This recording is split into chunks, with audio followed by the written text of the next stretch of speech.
cops, what can you do when Mr. Babylon comes looking? Tēnā koutou katoa. Ko Harry haere nā rangi mi kaere tōku ingoa. Ngāti Pūkenga, Ngāti Maru, Ngāti Kahununu. Ka noho au I roto I tēnei hāpari no manaia. Rongo ka ia, rongo ka rea, rongo ka pā ki te manawa. Ko te rongo mau, ko te rongo pai, ko te rongo take take. Oi nā, te mahi tohu a te atua ki a mātou. Ka ara mātou I o mātou moenga, ka moata, ka whakahoki atu I te koha o te aroha, kia I hoa o ngā mana. Ko rongo, ka hao.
Reaching right back to the nature and extent of what this actually means in terms of the historical component of it.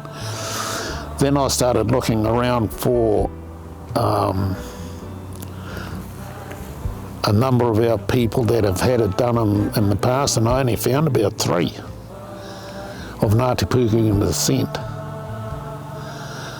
that were ever imaged during their time. And as a result of that, but what I did learn was a number of issues around why it had stopped.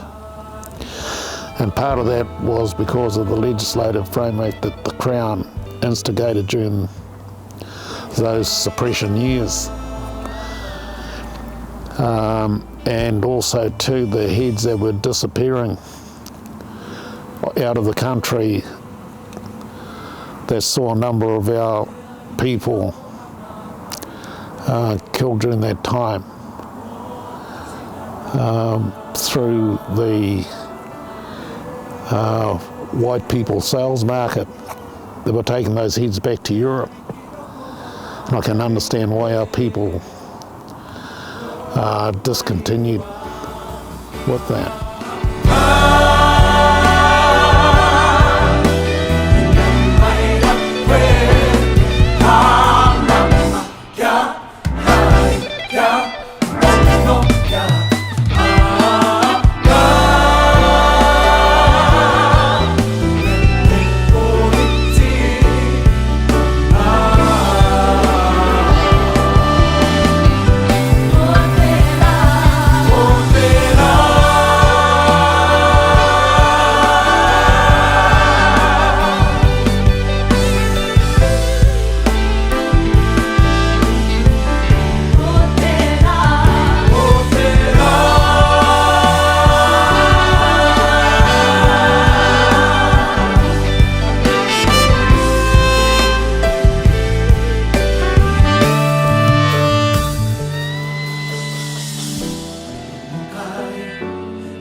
Rumukara, rumuka paki te manawa, rumuka Maria. Rumukara, rumukara, rumuka paki te manawa, rumuka Maria.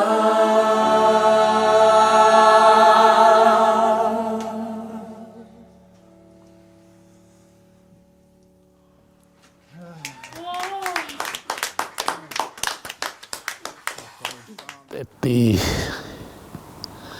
end of the day, in regards to our young people, there are some great opportunities in terms of being able to develop the Māori component of both, of a number of areas, whether it's environmental, whether it's social, and the ongoing education or mātauranga of their history, and that in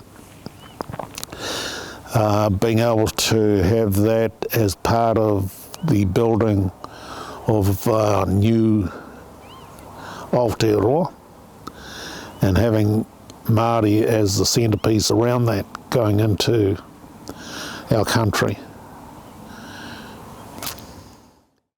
Ko Martin mi kaere toku ingoa.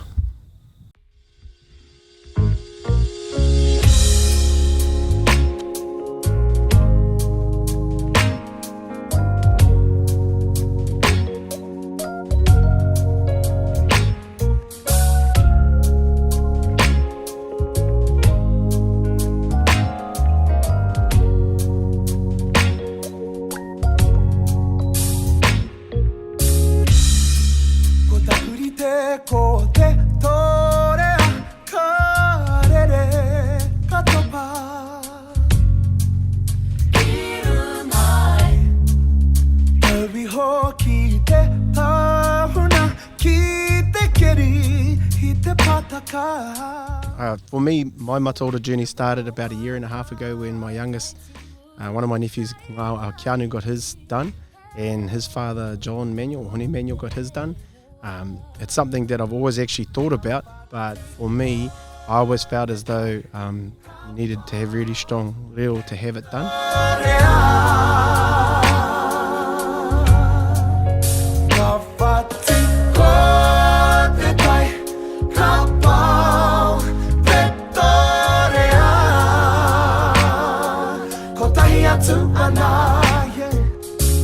For me, that's something I'm gonna get much better with over the next 2 years. I'm hoping to be fully fluent within the next 2 years, as opposed to sort of pidgining, which is what I currently have.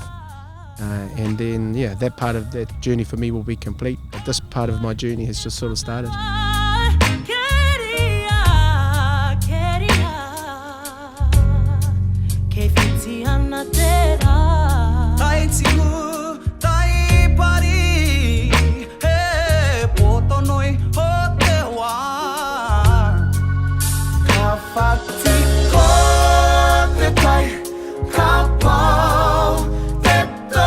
For me, it represents my my journey to this point, which has been one that's always involved healthcare and people.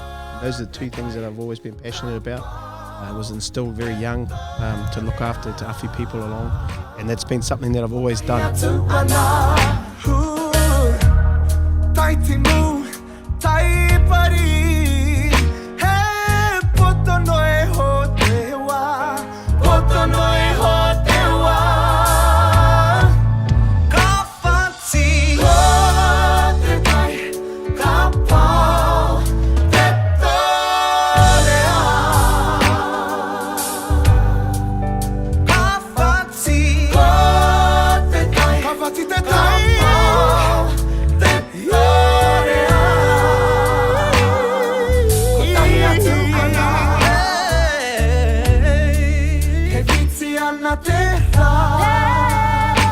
The future generations, the rangatahi of today, they're going to be so familiar with this. There'll be no sort of sickness in their heart about it.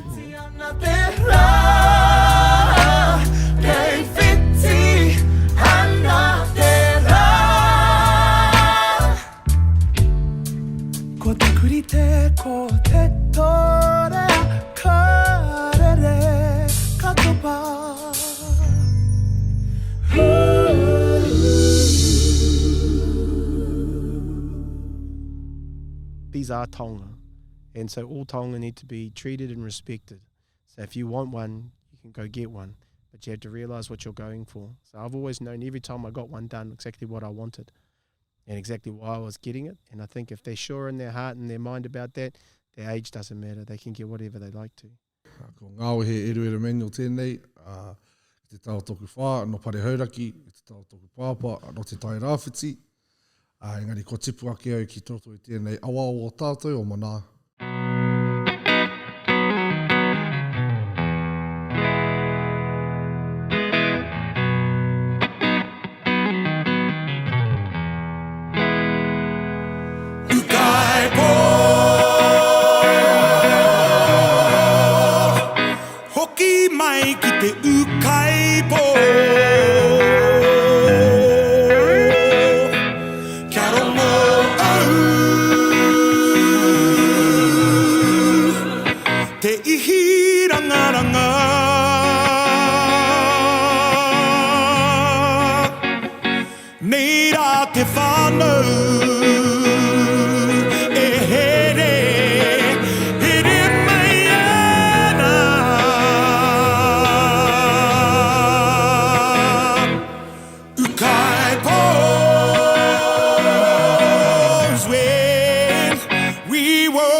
Tiro mai ki au.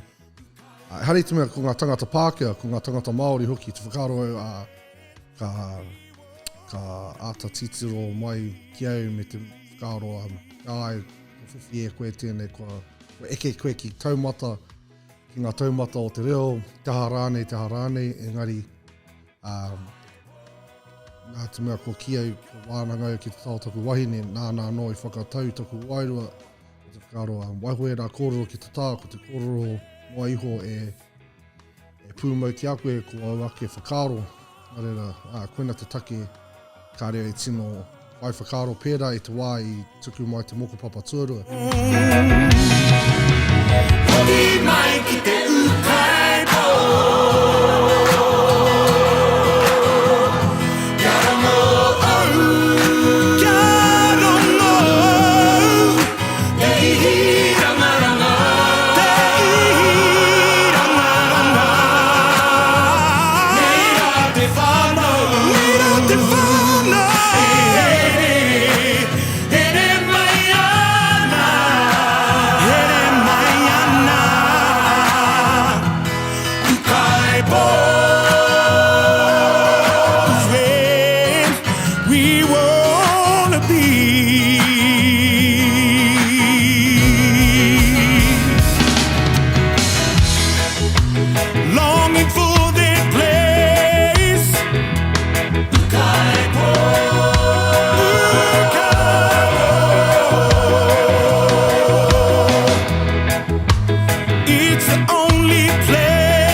Moku ake nei, rangatahi mā tukua, whaia tēnei huarahi hae, hei paenga mo tō whānau, hei paenga mo tō hapu, hei paenga mo tō iwi o tērā, hei paenga Moa tātou tamariki e whai ake nei, te kite atu i tēnei taonga, e mau ana, e mau hira ana, koe nā te mea nui. Mōku ake nei mena kei te hiehie e koe tēnei o ngā taonga, whaia. Nau anō tēnei taonga, nau anō tēnei taonga e whakātu ki te ao nei, aha ko tō mahi, aha ko hiehie, aha ko wawata, ko tēnei taonga, hei hoa, e noho ki a koe, ki tō taha, ki rungi a koe, mua ki tonu atu. Ko tangihia te aonga mai, Chaili, te Keanu Manuel tōku ingoa, no Ngāti Porou, no Ngā Puhi, no Ngāti Whātua ki ora ake, no Ngā Rekereke o te awa tupua o Wanganui, rere tonu rā taku awa ki ro ngā whārua o Ngāti Apa, Ngā Wairiki, tau ana taku hi koe motu haki rau atu ki te pāo Ngā Ariki, tūturu ko ahau, hei māngai no ihoa o ngā mano mā ngā tētuko ai. O ngā manaakitanga, ai hoa o ngā mano ki runga i a mātau. A maringi noi ho mai ki runga i a mātau. Anō he ua pū nehu i runga i te tipu hau. Taku tuahine, kara whiua mai, ria ho.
Hoki au ki taku moenga.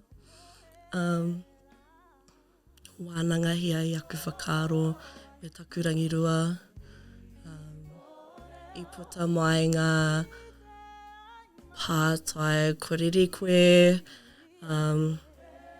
kua tau tō wairua,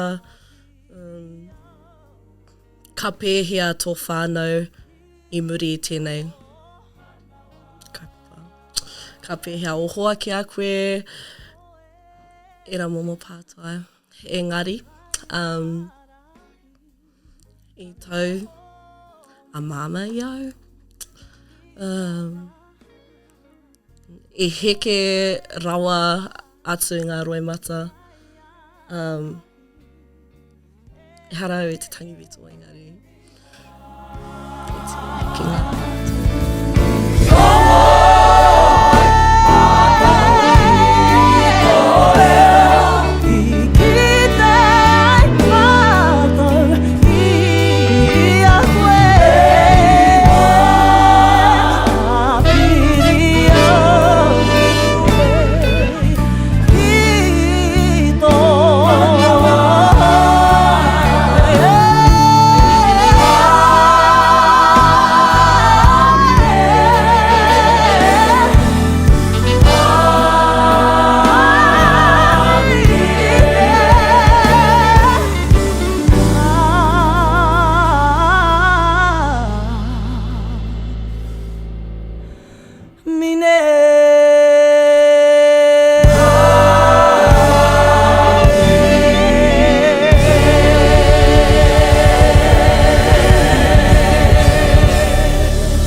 Mehe mea he hia tau te tā i tō mata.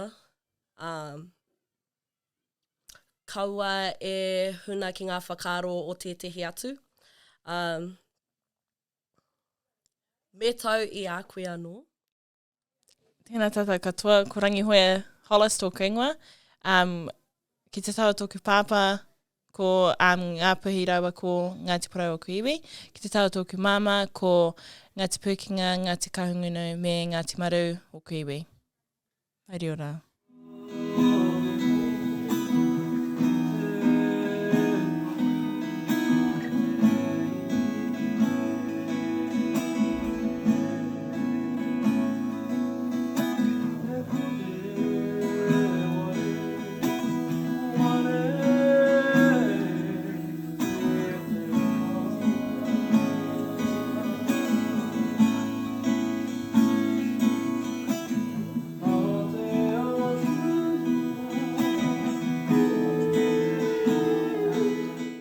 Papa Mark rawa ko Puketapu, they really enlightened me because, you know, these people who are so massive in Te Ao Māori were telling me, you know, like that I am worthy because I'm Māori at the end of the day, and that you don't need to fit a box because at the end of the day there are no boxes that we should be in, because that's what the colonisers have done, continued to put us into boxes.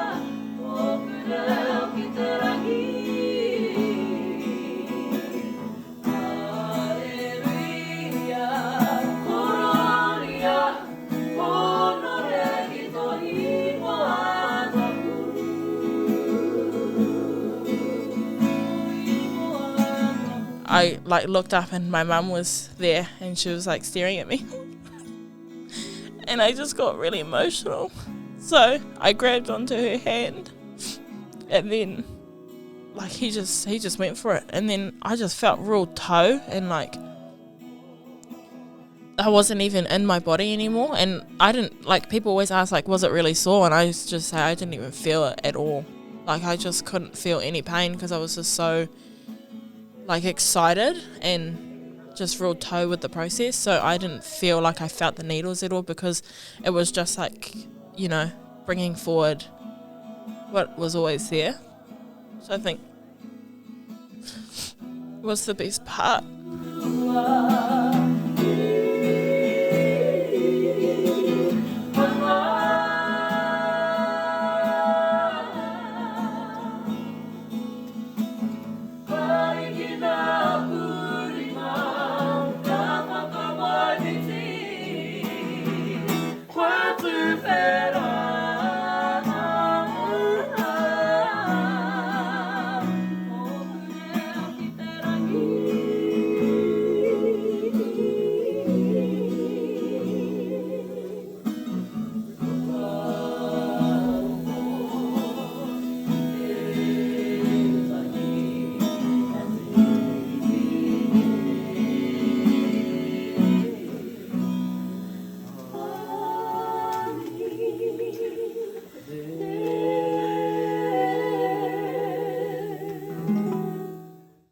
Just do it.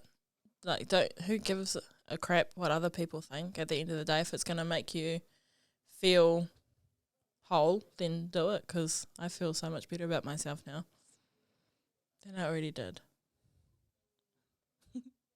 So that's what I used to think. I thought that you had to meet those type of things. You had to be an expert in the reo, or you had to do something extraordinary for your iwi, and I haven't done any of those. I'm not a mātanga reo, and I haven't done anything crazy for my iwi. So when I thought about doing my matora, those were the things that scared me.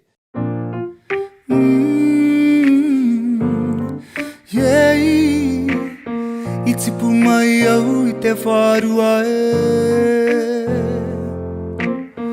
Aha kua te aha mukore Kia Kia whakarono mai ki o ui kore kore ana, ka whakaro ake a te aha. E kore noa e tahi e rereke,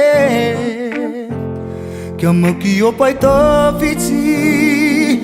My papa came to me and said that he would love me to sit with him too, but I declined it because I was too scared. But as soon as the gun started, I was like, holy heck.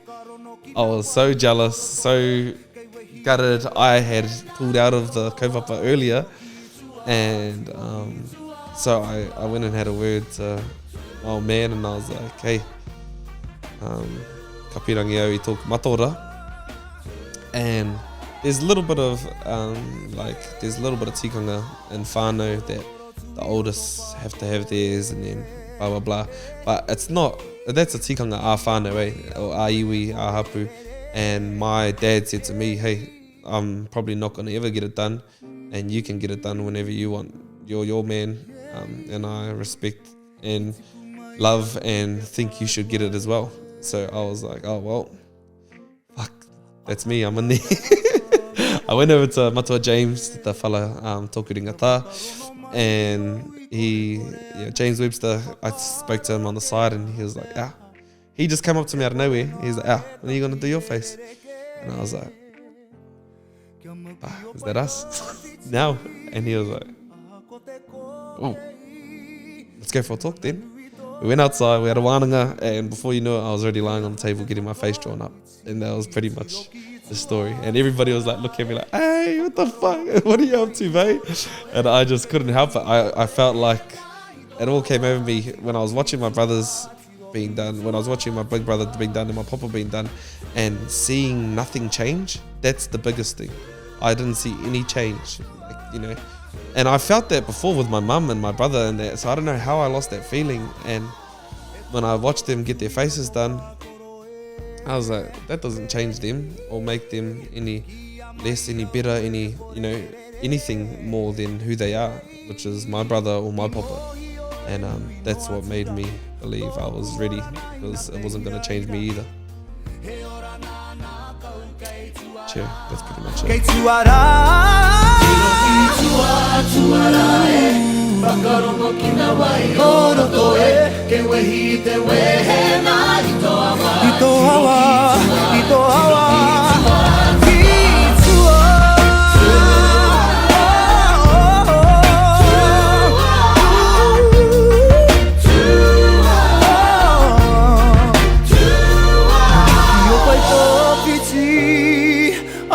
Te kokei, he mana nui tō te aki, hei aha te whakaruiti.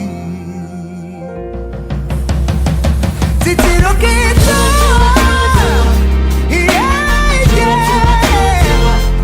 ki tua, titiro ki tua.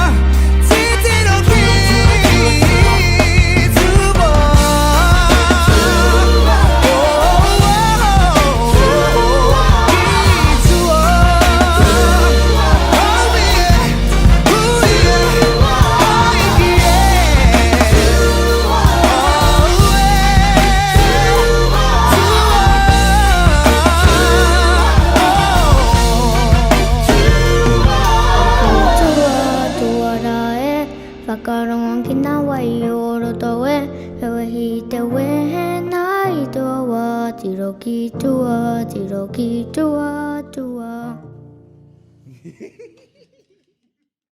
Come closer, come closer. Yeah, wait, we're walking. Okay, ready? Are you recording? Yeah. Okay, ready? Turn around. Kia te whānau. Cheer my sis.